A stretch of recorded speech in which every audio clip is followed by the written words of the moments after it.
Hey guys, welcome to the channel. If you don't know me, I'm Sam. I'm a niche doctor. I've helped 130 clients generate over 900k of revenue just by doing your niche. And the basics of niche is what we're going to go through today, how to choose your niche, and it's a step-by-step guide. So first of all, what do people misunderstand about niche? Well, first of all, niche is like a small part of the main thing about growing your business. They are the foundations, but it's one of three. Niche is about being specific, a specific target market, having a target market that's hungry to buy, and it being aligned to you. But that's one part of three major parts. The second bit is positioning, which is all about how people see you and do they see you as different. So are you unique? Are you credible? Are you relevant? And then the third thing that you've probably heard before is messaging. So are you valuable to people so that they want to actually buy from you? That has to be clear, compelling, and it has to convert people. So all of these together have to work in unison for this to actually work. And this is why people mess themselves up when it comes to niche. They think, I need to segregate myself, I need to focus on a particular type of person. That's not true. I'm going to show you today, there's many different ways to niche, as in make yourself stand out, focus on the right market. It can be done in many different ways. This is why typical things like courses or group programs don't work, because it needs to be tailored and really focused on the one-to-one. So I'm going to bust a few myths today that are going to hopefully chill you out a little bit so that you know you can do this and you can achieve this, because the benefits are massive. And these three things, including niche, they all form the foundation of what makes your content pop and makes it easier to do. So you know what you're talking about, make great offers. If you run ads or any sort of lead gen, it makes all of that fluent and easy. Like all of your costs go down to do that. It's easier to sell and therefore convert because it's nice and focused. Your pricing's better, landing page is better, everything's better. Like everything is better with niche, everything's better with positioning and messaging. All right, it just needs to be done. And a lot of people do it the wrong way and then mess up their businesses. So we need to do it the right way. But once you get it all nailed, as you can see here, everything in your business stops being slow, stops costing more, and converts less. All of those things move in the right direction. Right. First thing, why is niche everything here? So choosing the right niche is absolutely crucial for success. It's so competitive out there. Like 2024, now I'm recording this business, it's only going to get more competitive. Whatever problem that you're solving or service you're providing, it's getting more and more saturated. So we need to be focused, we need to be standing out, and we need to be compelling, we need to be bold.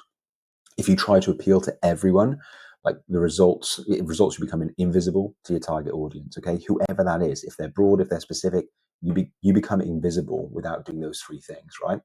There's lots of research to do this, because you think, why are you going to listen to me? Well, I do this. My name's the niche doctor, so I do this. But like everyone else, Harvard Business Review for customer attraction, 64% of customers are drawn to brands that specialize in solving specific problems. Forbes as well increases your earnings 6 to 7 times increased earnings for those who are more generalist. But let's put a little marker in the sand. Can you generate a business by being super generic? Yes, but the odds are massively against you. Like 99 times out of 100, it is better to be focused either on a problem or on a particular group of people. If you don't do that, it's so much more difficult now to stand out. You could get away with it 10, 15 years ago online. You can't do it now. And then the final thing then, having a focused strategy, so having a niche that allows for laser focused marketing, messaging and offers, attracts the right clients. So therefore, what can you do? Charge premium rates. Okay, you don't get these budget issues because your brand is so strong, because you're so focused. Everything's easy. Okay, so well-defined niche. What can you look forward to? You position yourself as a go-to expert in your field, so people want to work with you. The specialization that you do from focusing helps you attract the right clients, stop wasting time with either budget sensitive or challenging clients. Also allows you to charge premium rates for your services, so you are the solution. You're not one of many solutions. You become, in their mind, their solution. That's part of positioning I told you about at the beginning. And you can also develop a deeper expertise, so you can deliver more value for clients. And guess what happens? If you deliver more value, as in you're really good, what happens? You get customer retention, you get a higher lifetime value because they stay with you for longer from that retention. You can also you get case studies from those people, and you get case studies, then you can use those case studies to get more clients. This all stems from focusing down with your niche and the elements of positioning and messaging, as I said, which is that all needs to be working together. Okay. Right. What do we actually need to do then? So first of all, we start with alignment. I start with alignment because the most common thing I hear are people that are worried that, what if I do something that's not aligned to me and that I'm not going to like? Well, yeah, of course, that will never work. So you have to make sure you're aligned. Here's a few quick things that you can do, because the most effective niches are aligned closely to your personal strengths and passions. When choosing your niche, consider the following factors. So first of all, what you're good at. Like, this is the key bit that you need to focus on. You're only as good as the skill set that you have, because you need to generate value in a business. People move towards value, and especially if you're a service provider, you have to show value. So you need to find what you're good at. So you need to think about different skills that you have, like results that you've got in the past for people, and see if you can find common themes about what you do. This may be more towards qualifications if you're an expert, but if you're a coach, maybe you're better at certain elements within career than you are within relationships, and maybe you're better with types of people in their career or types of people in the stages of relationships that you can do. And again, you don't need to hone this down to it's super like so specific that you can't go anywhere else. I'll show you why that's a myth down below. You can change that. Second thing, you need to have something you're passionate about. You need to be passionate enough to become world class at it, because the people that are winning long term, that have sustainable incomes, are those that are passionate enough to work very hard at getting very, very good at it. And you're not going to do that if you're not really passionate about it and you're just doing it for the sake of doing it. And the third thing is, like, what tangible results can you get? People want to buy things that are tangible and that are quantifiable. Now, this can be more challenging with some skill sets, but you can still do it. It's the classic. They still go towards having more time or getting more status or something to do with money. Like, it always goes to the same sort of things, okay? Whether it's in health, whether it's in what can we think of here? Health, whether it's in different elements of coaching, whether it's in spirituality, whether it's in relationships, they all have tangible stuff. You just need to find them. Okay.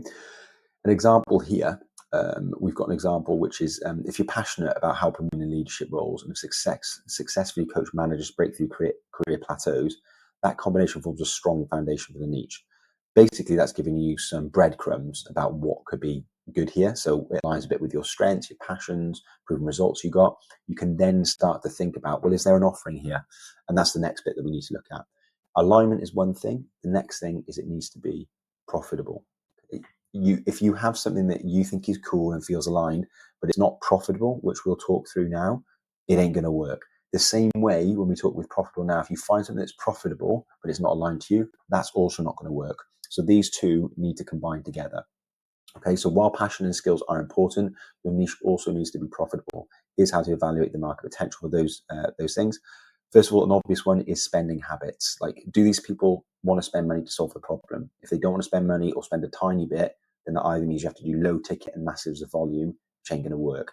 So you need to look at what's going on in the market, maybe these competitors that have solutions, and just gauge whether there is demand here for what skills or skills you have or problems that you can solve. You need to look at that carefully, okay? Second thing then is market size. Is there enough people to do it? So you only need like a few 100,000 people in a market to do that. So for example, if you're looking at a market in the UK, or you're looking at a worldwide market, or you're looking at a market in the US or in Europe, you just got to find that market size that is easily available on Google. And the third thing then is, this is probably the big one, is this problem intensity. Is the pain strong enough? In order to make money or in order to sell, there has to be a strong pain and a desire then to fix that pain. And if there is easy solutions to do it, you're going to be swimming up the stream, right? We don't want to waste our time doing that, because it's going to cost us a lot to acquire a client. Plus, it's really frustrating. So profitable markets are either tied to high stakes outcomes, areas like money, like we just talked about, relationships, or health. Like anything money, relationships, health, time, status, anything linked to that, that's the North Star that people are heading to. I'll give you an example of Robin, my client, who's just finishing off NPM, so niche position and messaging with me. So he was like a standard like exec / life coach. Like, that's probably how he described himself. And he would sort of work with anyone and everyone. After we've done all of this with him, like, he now helps senior female managers negotiate a 15 to 50K salary increase, which is highly profitable and an in-demand niche. Look at some of these things. It's nice and specific. Like, we're looking at senior female managers. Okay, so they have purchasing power. With the market validation that we did, the biggest thing they wanted is salary increases, but they didn't have the confidence or skill set to actually demand that. They want to become execs. They were maybe pre-family. So all these things were really in the desire. I believe there was about a market of about 700,000 of these women that would say millennial women that were in this stage of senior manager or above. So market that you can easily serve. The key things about this is it addresses a few things, right? Let's just look at these. It addresses specific pain points, so career advancement and financial growth. It's got a defined audience, so senior female managers here, and it offers a tangible, high-value outcome, so it's a significant salary increase, okay, the 15 to 50K. It's all based upon what he's already delivered. So he's got the proof that he's delivered that, and he can deliver it in a specific method that he does, okay? So when you're evaluating your niche, you need to look for combinations of specific problems, a clear audience, and then valuable outcomes. Then you can help with them to make that tangible for them. So therefore, it's going to be profitable for you. Why? Because there's a market and there's demand in that market. Okay, I'm going to give you another example. So we've got focused on a specific audience and problem, okay, which we've talked about. So the more specific you are at defining your niche, the easier it becomes to stand out in the market. So to refine your focus, you need to answer these questions.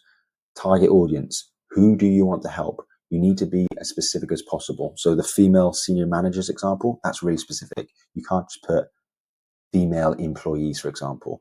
If you do that, you've got to be really specific on the problem, and that has to be fairly unique. The key with these two things, like by having a real target audience or specific problem, if you're really general on target audience, you need to be even more specific with problem. If you're not very specific with problem, you've got to be really specific on your target audience. If you do either of those generic, it's going to be an uphill struggle for you.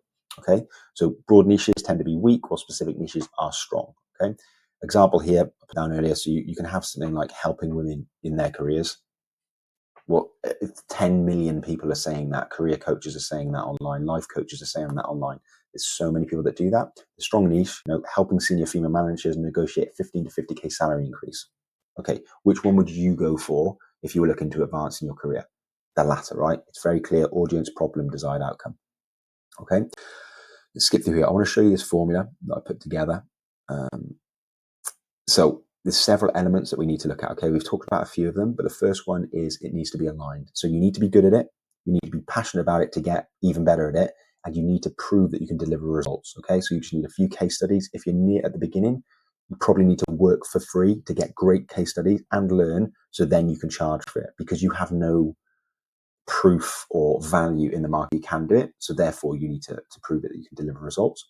The second thing is it needs to be profitable. So the audience needs to be willing and able to pay for the solutions. Third thing, audience focused. So it's clear that who you're helping. Fourth thing, there needs to be a specific problem. So it's a high stakes, high in demand pain point. And then finally, then a specific result. It needs to be tangible or desirable outcome. Now, here's the key thing with this. You don't need every single one of these.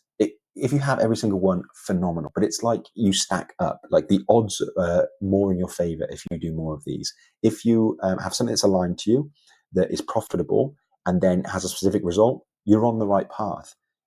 But if you do none of these or do all of these generic, you're going to struggle, right? But we need to try and get as many of these specific as possible that feels right for you, so it's aligned to you and your business. We need to do that. Otherwise, what's going to happen is you are just going to lose out to somebody that is slightly more focused, slightly more specific, and then probably better at delivering than you. Because what happens is all of your talent just gets blocked because you can't reach the people you need to reach that then you can really help. Okay, so a UVP that this would be into, like a super basic value proposition for a good niche that would touch upon those, would be like, I help female senior managers lacking confidence negotiate a 15 to 50K salary of salary increases within 6 months. Okay, fine, like good, strong, decent. Could you make that a lot better? Yeah, of course you can. Actually, Robin's made it a lot stronger than that. But the key thing is it hits upon many of these points. And your job is not to go from point zero where you don't have a niche or you're scared to have a niche to world's greatest niche ever. Your job is to gradually, by using those 5 things, move down the chain, if you will, to have something that's stronger and stronger. And through practice and through serving people over the weeks and months that you do this, it will get stronger and more clear. But the key facts of this, without a niche, you're just going to really, really struggle. It's going to be so difficult to convert. It's going to be so difficult to make content. And it's just not a fun time. Common mistakes that we talked through, just to start to summarize now: being too broad. I help women, like an audience, or I make you healthy as a solution. That's not a niche. It's too general and doesn't address a specific problem or audience. You don't have to have both nailed. It does help, but you don't have to have both absolutely nailed. But it helps at least getting one of those better. If you ignore profitability, passion is great, but if your niche needs to make money, then you need to ensure that the market is willing to pay for your services. And the final thing is skipping that validation. Like, a niche only works if people want what you're offering. So this is where you obviously do the market validation here inside the profitability bit. But test, validate, and then optimize as you go through. Like, we are always improving our niche. We're always improving our positioning. And we're always improving our messaging. This is what we talked about earlier. This looks very small here now, but that's what we do, right? So, summarize, guys, you need to choose a niche down to both clarity and alignment. Okay, you just start with what aligns with your skills and passions, and then ensure it's profitable, and then be specific as much as you can right now with your audience, the problem, and the result. Those 5 things in that pyramid that I showed you. Okay, strong niche is a foundation of a strong business. Okay, content, your offer, your ads, your lead gen, sales are much easier. Pricing is better. You have a proper landing page as well that just gets people through and then just churns out discovery calls. Without it, business is slower, costs more, converts less. Okay, so work on that. Please leave me a comment below if you've got any questions. Otherwise, if you need more assistance in doing this, the perfect niche that buys, you need a unique positioning to make you stand out, and compelling messaging that gets people to book. Consider booking a free discovery call with me in the description. Anyway, see you in the next video. Thanks for watching.